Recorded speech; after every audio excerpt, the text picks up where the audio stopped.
घरगुती चटणी करायची, नोकरी व्यवसायातून वेळ नाही, मग स्वाद मसालेमध्ये या. चवीला चटणी कशी हवी ते सांगा.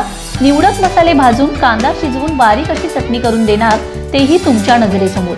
वा, आत्ता तुमच्या जेवणाला चव येणार. प्रत्येक गृहिणी अभिमानाने स्वाद मसालेचंच नाव घेणार. आमचा पत्ता: स्वाद मसाले, गेस्ट हाऊस शेजारी पलूस, साळशिंगे रोड, महात्मा विद्यालय शेजारी विटा. संपर्क 99 600 25 215 88 558 081 62.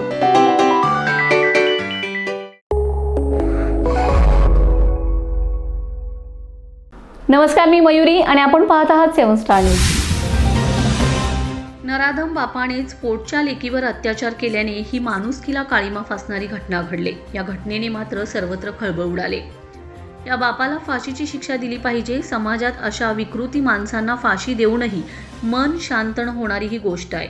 सांगली जिल्ह्यातील जत पूर्व भागातील मानवतेला काळीमा फासणारी ही घटना घडली. 13 वर्षाच्या लेकीवर अत्याचार केल्याचा धक्कादायक प्रकार समोर आलाय. मुलीवर अत्याचार करण्याचा तब्बल 4 महिने प्रकार सुरू होता. ही घटना लक्षात येताच मुलीच्या आईने वारंवार समजावण्याचा प्रयत्न देखील केला, परंतु तो ऐकत नव्हता. अखेर या महिलेने उमदी पोलीस ठाण्यात धाव घेऊन पोलिसांना ही माहिती दिली. यावेळी जबाब नोंदवित असताना मुलीचाही जबाब घेण्यात आलाय. पीडित मुलीने अधिकाऱ्यांसमोरच बापाच्या अत्याचाराबाबत संपूर्ण माहिती दिली. तदनंतर पोलिसांनी गुन्हा नोंद केलाय व नराधम बापास अटकही केले. पण त्यावेळेस केलेल्या कृत्याचा त्या नराधम बापाच्या चेहऱ्यावर कसलाही लवलेश नव्हता. Bureau report 7 star news.